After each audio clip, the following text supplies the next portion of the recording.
When the world is standing together while keeping apart, it is not politics as usual. Good evening, everyone. I'm Pio Ontiveros. The most heroic figures in this COVID 19 or ongoing battle against COVID 19 do not wear capes. Instead, they wear goggles, masks, PPEs, and face shields. They are soaring with their amazing power to heal. But sometimes they are overcome by this persistent, mysterious, and invisible enemy. Others soldier on they keep fighting to save lives. Tonight on the program, we are going to pay tribute to our frontline medical workers. We are honored to have on the show Dr. Cindy Mangahas and Dr. Shishi Ariola Ramos, both from Cardinal Santos. We're glad you can join us today, Dr. Cindy and Dr. Shishi. Thank you very much for being with us. Evening. Good evening. Well, Dr. Cindy and Dr. Shishi, can we begin with this? How is this COVID team of Cardinal Santos formed?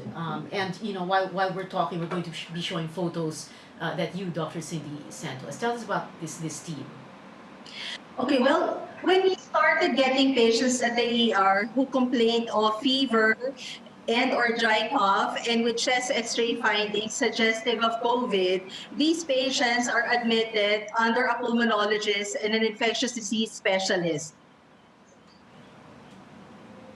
We usually call in a cardiologist because we also need to monitor the ECG of tracings of our patients who receive investigational drugs used to treat COVID-19. And we also call a nephrologist in case our patient develops electrolyte imbalances or acute renal failure that might need dialysis. And we also call on an anesthesiologist when there's a need for intubation because we want the airway secured in a safe and quick manner. And usually these patients need to be sedated as well to maximize oxygen delivery. And lastly, the nutrition team also plays an important role because critically ill patients develop catabolic state, meaning there is breakdown of tissue proteins.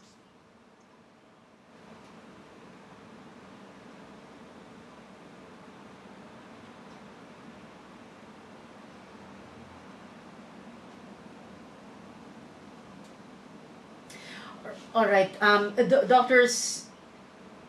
Cindy and Dr. Shishi, can you tell us what a typical day like is for you? I know it's a weird word to use at this time, no.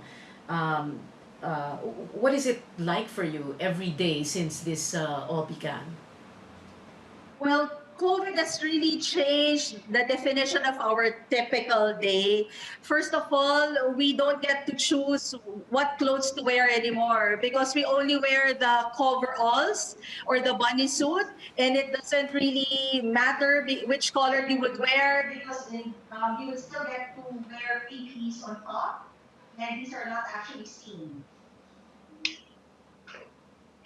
I think we lost signal.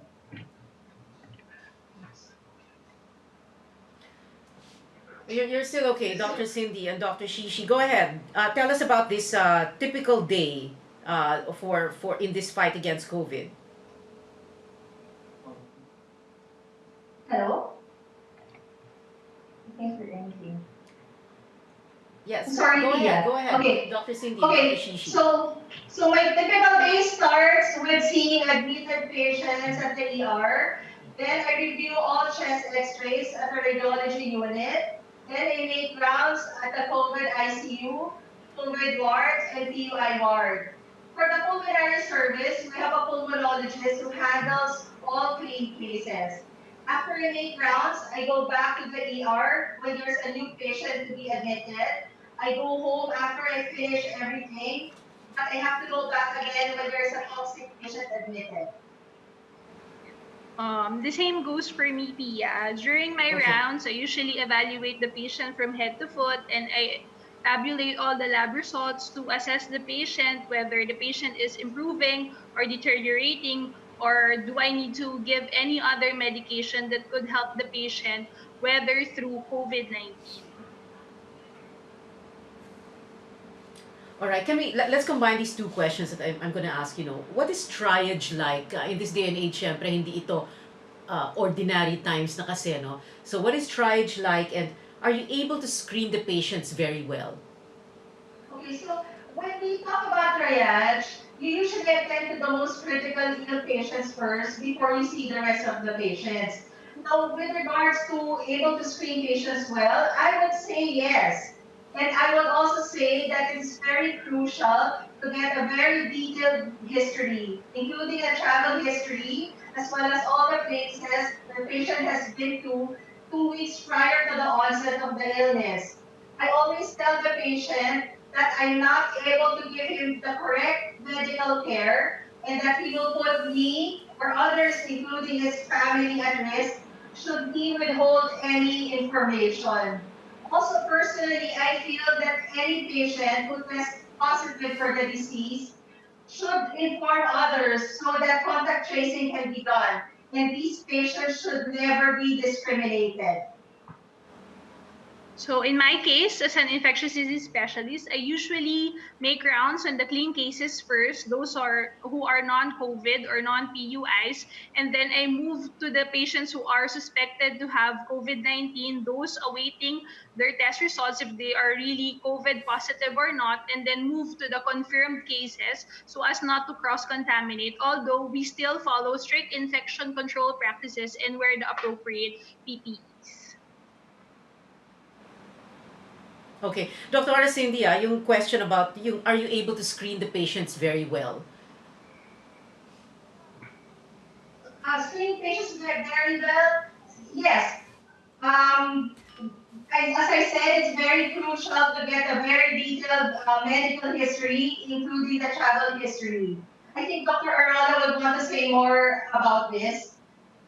I would say that Sige, go clinical ahead, Dr. Ashish. management is the best way to screen patients well. So a very good history taking, exposure history to someone who is exhibiting symptoms of COVID or has confirmed who is confirmed to have COVID or any travel history is a very important part in screening the patient. Those presenting with influenza-like illness like cough, colds, fever, and also adequate and complete physical examination to evaluate the patient if the patient is actually clinically exhibiting symptoms of COVID. We do not withhold treatment while waiting for the test result because sometimes it takes a few days. So we screen the patient based on physical examination, adequate history taking, and of course, with the aid of the initial laboratory test, chest X-ray, and also CT scan. Well, Dr. Cindy and Dr. Shishi, we've heard this time and again. You lie, we die. So my next question is, do all these patients tell the truth or do they lie? But I want you to answer that question when we come back. We're going to continue our conversation with Dr. Cindy Mangas and Dr. Shishi Ariola Ramos after the break. There aren't enough words to show our gratitude to our doctors, nurses, and all other frontliners who are risking their lives to save others. This is not politics as usual on CNN Philippines. Be right back.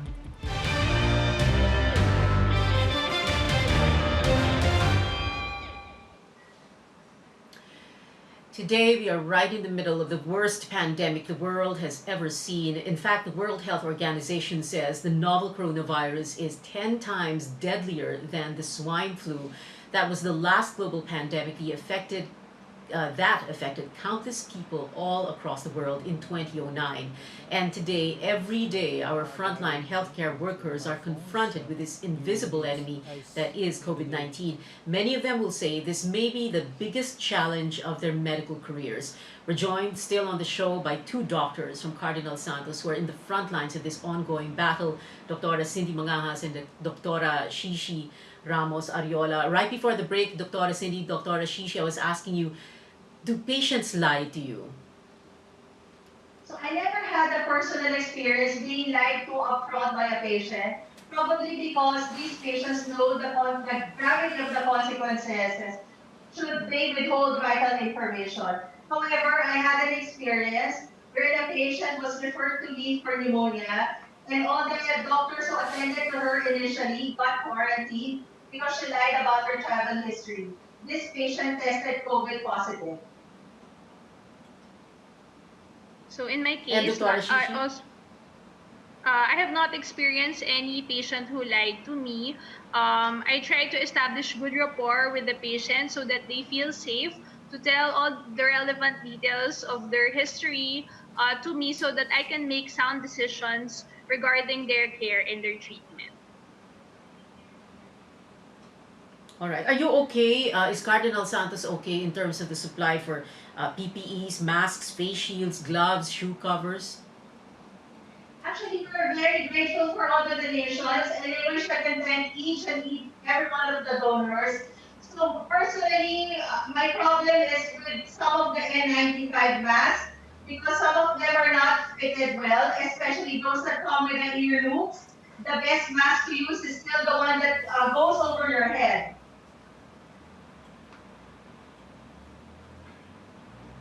Oh, so ideally, we change All right. PPE per patient per encounter. But we know that there is global scarcity of PPEs. Hence, we do cohorting. So what does this mean? This means we place the patients with the same diagnosis in a common area, and then cohorting all confirmed COVID-19 patients allows us to move efficiently from one patient to the next just by changing our outer gloves and performing hand hygiene frequently. Doctors, can you tell us how many hours do you go on duty, and then at the end of the tour of duty, you go home to your families, right? Yes. Yes. How many hours do I go on duty? It actually depends on the bulk of the patient, depends on the bulk of the patient who comes into the ER that we have to see. Sometimes we have to go back repeatedly. There was a time at the early weeks of March where I have to go back 6 times, meaning I have to take a bath 6 times again. So I actually miss hugging and kissing my family, and I haven't slept beside them since March 12. So I know that I'm a potential carrier, so I have to keep my distance to protect them. And it's actually sad because my husband is also an anesthesiologist and he got quarantined because he was exposed to a COVID patient during intubation. And as a mom, it is actually heartbreaking because my youngest daughter always asks me why I cannot kiss her or why she can't kiss me.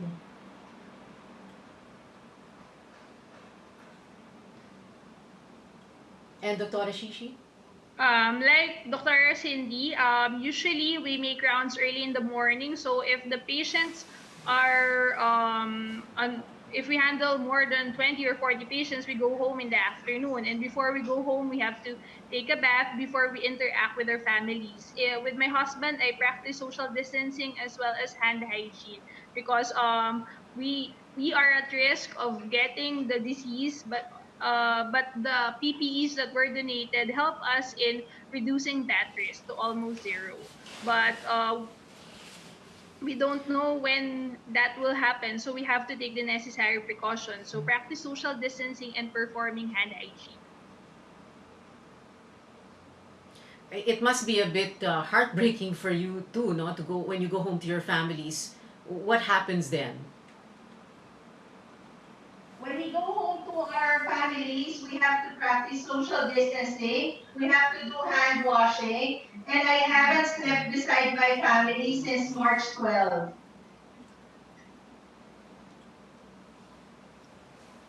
The same goes for me. When I arrive home, I immediately take a bath and then change to clean clothes so that I do not bring any virus at home. And also, before I go to the car, I remove my coveralls and then so that my clean clothes, I bring it at home and then take a bath as well. Okay, let's talk about your COVID patients. No, very briefly, tell us how many you have, how many have recovered, and then we will go. We will talk about those that you have successfully extubated.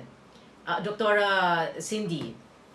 Okay, so at present, as of this morning, we still have 15 confirmed admitted patients. we have 20 PUIs, and we still have 11 patients intubated. So as for our hospital, from January 2020 to present, we had 474 COVID-19 related consultations at the emergency room. 144 of those are confirmed COVID positive cases. 49 were admitted and 17 were discharged improved. However, we had 20 mortalities.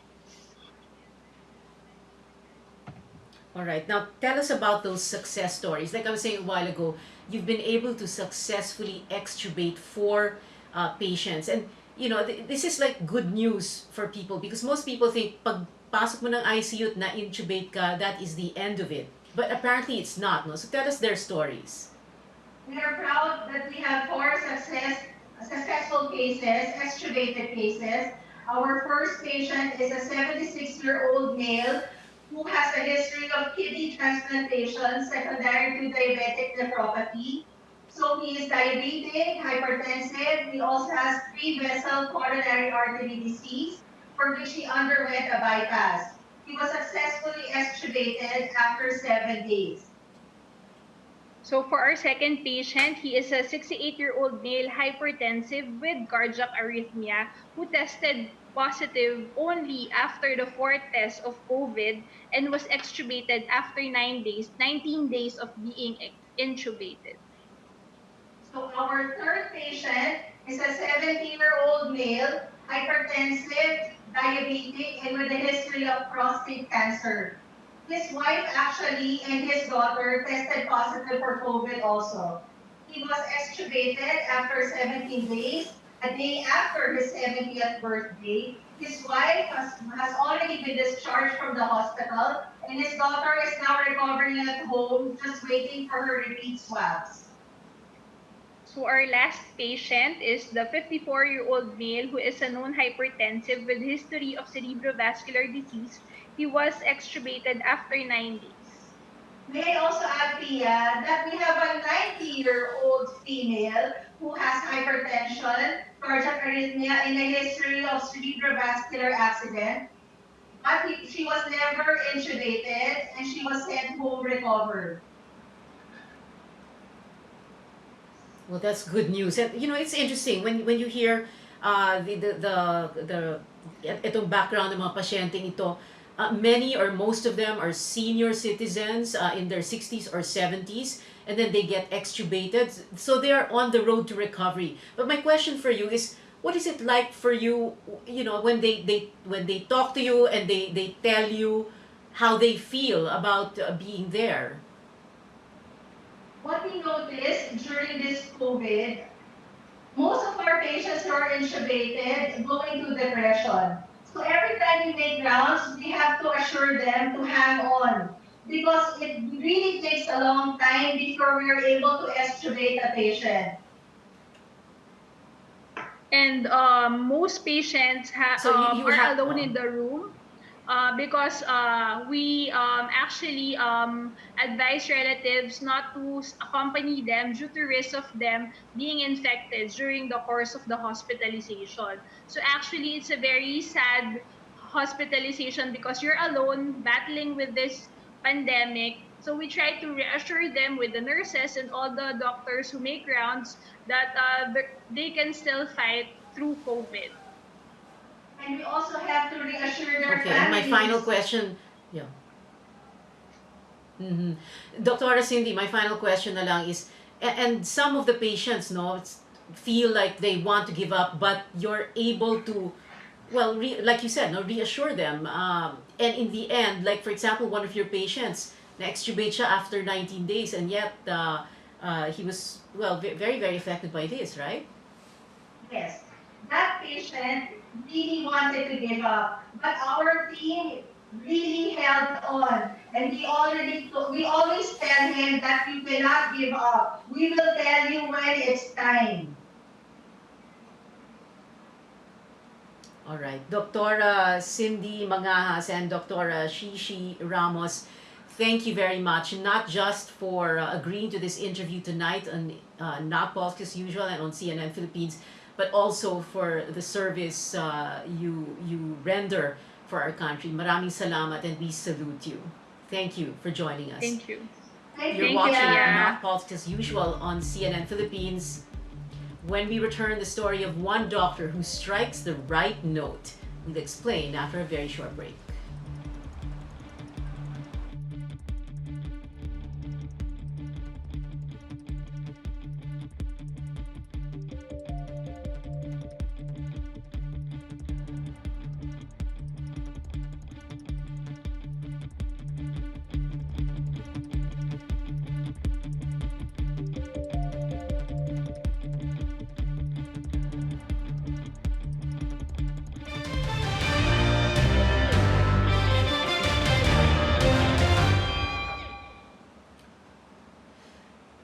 Welcome back to the program. They say music heals the soul. Many people all around the world have such a deep connection to music or to a particular song. And today we want to welcome someone who believes in the power of music, Dr. Adele Samson, who as an eye doctor practices at the Medical City in Pasig, but also sings in a band. Last week, a music video he recorded of himself singing The Ama Namin emerged. It was meant as a tribute to his colleagues and was done while in isolation. Thank you very much for joining us, Dr. Adele. Hi, Pia. Happy Easter. Yeah, happy Easter. Well, let's talk first about your singing. You sing for a band, right? Mm. Midlife Crisis Band ba yon?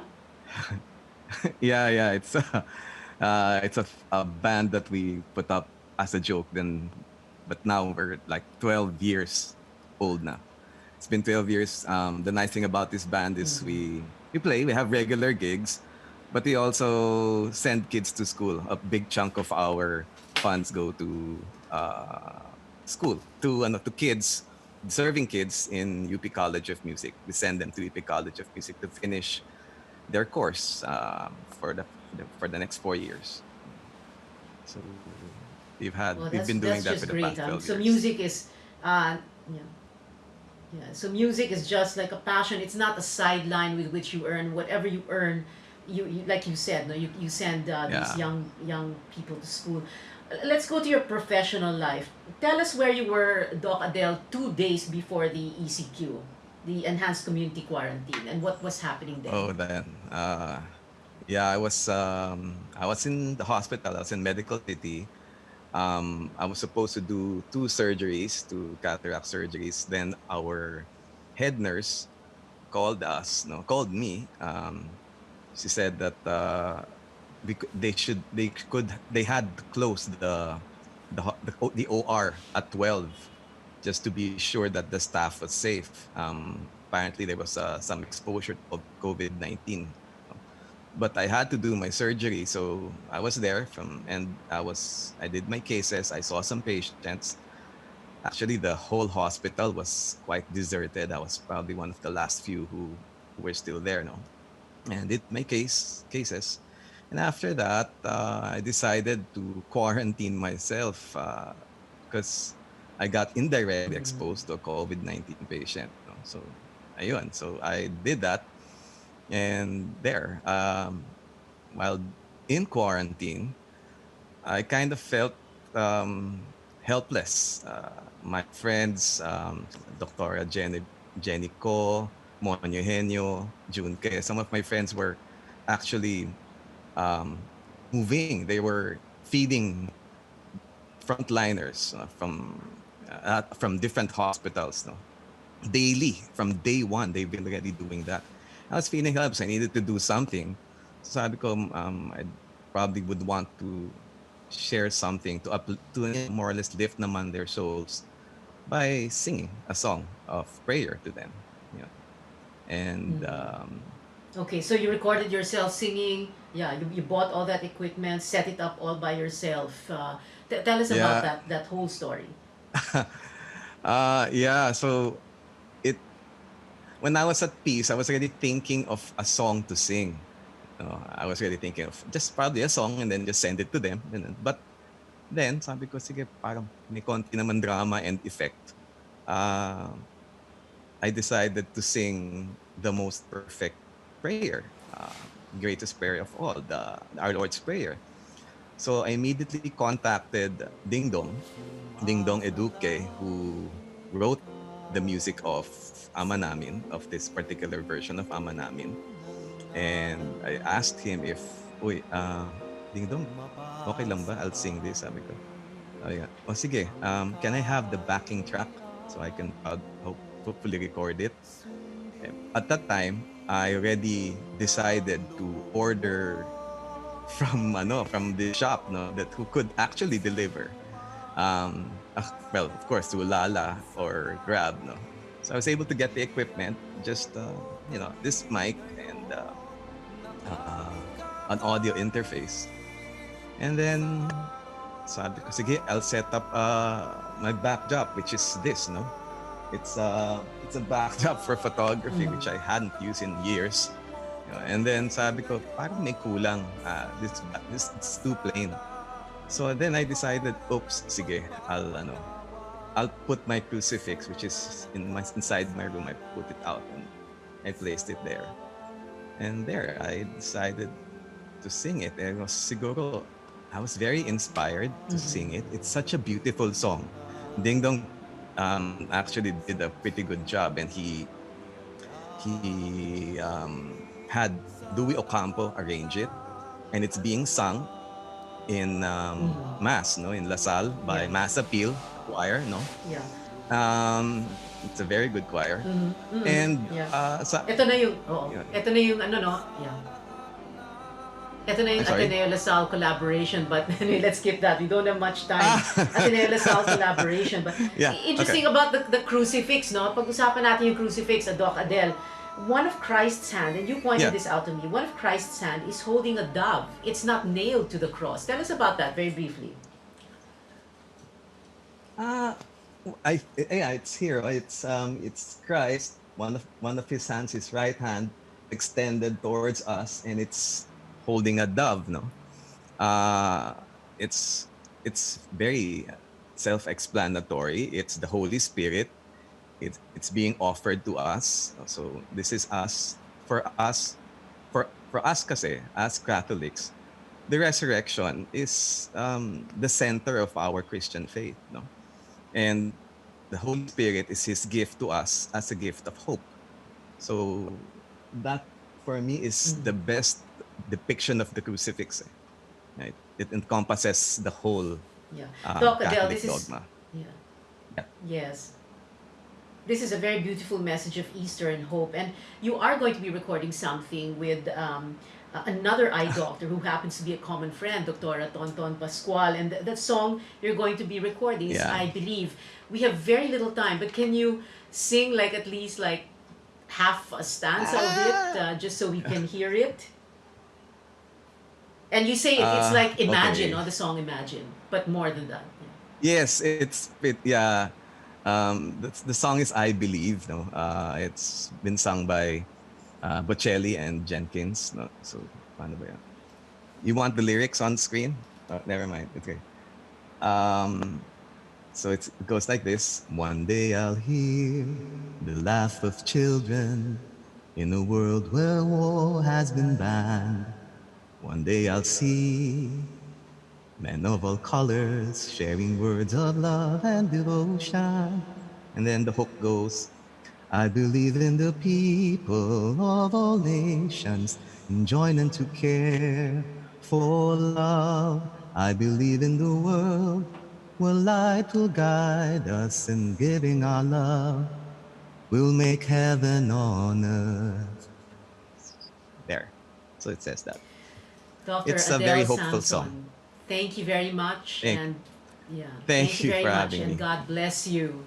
Thank you for your service to the country. Maraming you. salamat. We hope to meet you in person after all of this. Maraming salamat. Well, that is it for today's program. Thank you, It's Pia. not Pulse as usual here on CNN Philippines. I'm Pia Ontiveros.